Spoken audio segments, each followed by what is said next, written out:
Tonton video ini sampai selesai agar Anda tidak gagal paham.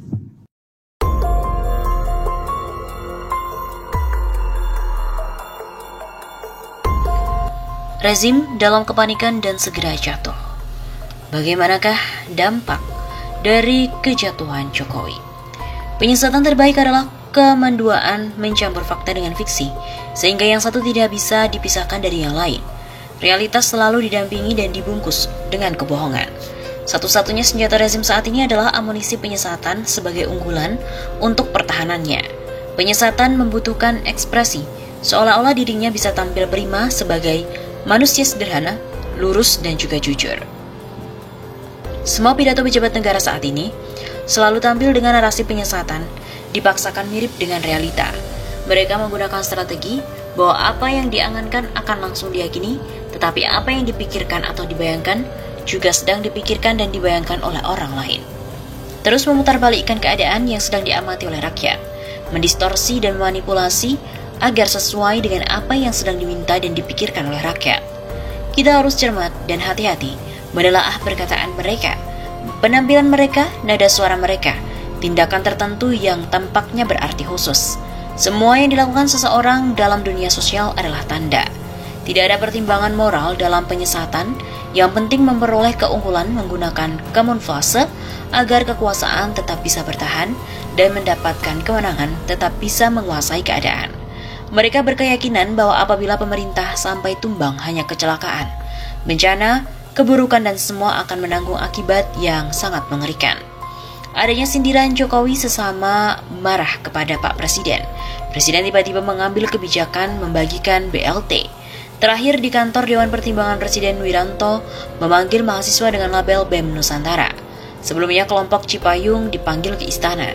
Semuanya bentuk penyesatan untuk menenangkan rakyat dan mahasiswa tetap terkendali.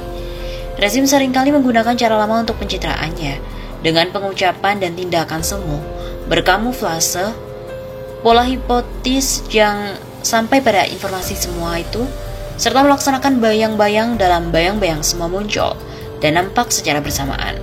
Rekayasa di atas sesungguhnya tanda-tanda rezim sudah berada dalam kepanikan dan menuju kehancuran mental mereka telah jatuh. Cara membalikkan serangan fakta yang dikemas dengan fiksi. Lakukan perlawanan kabut dengan pembalikan membuat kabut yang akan menjadikan bentuk dan warna sulit dikenali. Menciptakan banyak kabut akan menyulitkan rezim mampu membaca dan mengamati kita. Di saat inilah akan ada ruang bermanuver, ganti peran, menyesatkan pemerintah sekalian. Mereka akan semakin gelisah, bingung dan semakin dalam kabut. Perlawanan rakyat muncul dengan macam-macam bentuknya, dan disinilah rezim mudah untuk jatuh, dijatuhkan dan akan jatuh. Di bawah kepemimpinan Presiden Jokowi dalam 8 tahun terakhir ini, Indonesia mengalami kemerosotan di skala bidang. Demokrasi merosot, korupsi menggila, kemiskinan dan pengangguran meningkat drastis. Utang luar negeri menggunung, penegakan hukum dan HAM ambyar dan masyarakat terbelah. Namun Jokowi tidak sepenuhnya dapat disalahkan. Kesalahan paling besar harus ditimpakan pada para cendekia pendukungnya.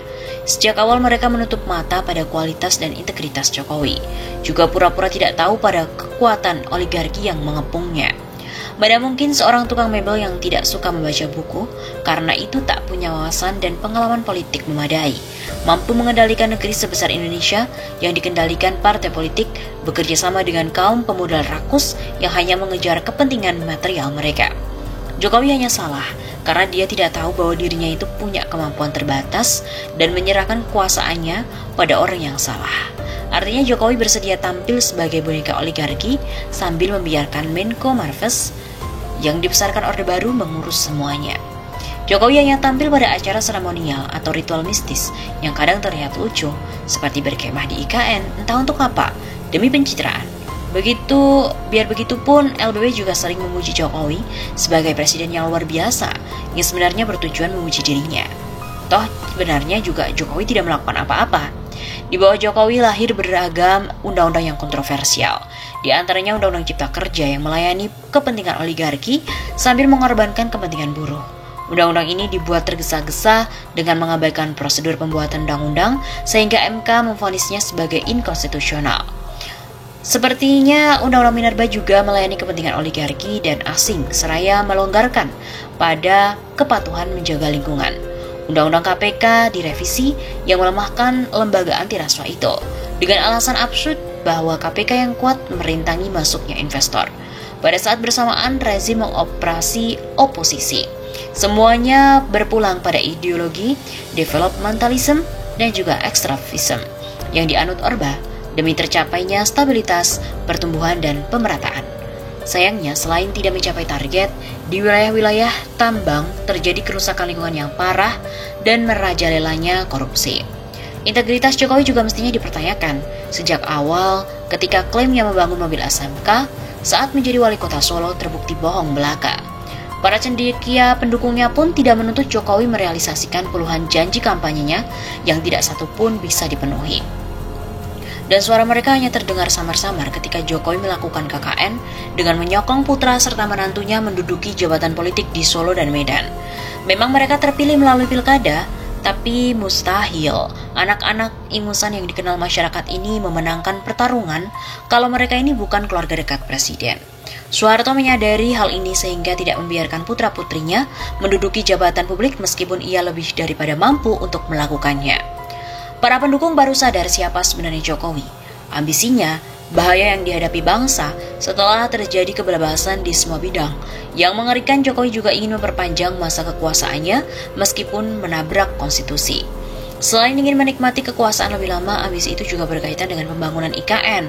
Kendati para akademisi dan publik telah mewanti-wanti untuk tidak mewujudkan ambisi yang dapat mencelakakan negara, Jokowi juga tetap ngotot membangun proyek oligarki yang berpotensi mangkrak di tengah kesulitan ekonomi yang dihadapi rakyat akibat harga bahan pokok dan BBM meroket. Melalui LBP dengan persetujuan Jokowi, Menteri Parpol dan rakyat kecil dimobilisasi untuk mewujudkan impian 3 periode. Karena kemarahan semua lapisan masyarakat pada 6 April silam, dalam sidang kabinet paripurna Jokowi minta menteri tidak lagi bicara tentang perpanjangan masa jabatan presiden. Tapi kepercayaan rakyat padanya telah merosot drastis. Mahasiswa, buruh, dan mungkin juga elemen masyarakat lain tetap ingin melaksanakan rencana mereka berunjuk rasa dengan beberapa tuntutan. Di antaranya Jokowi harus secara tegas menyatakan tidak akan memperpanjang masa jabatan yang akan berakhir pada 2024 dan menurunkan harga pangan serta BBM.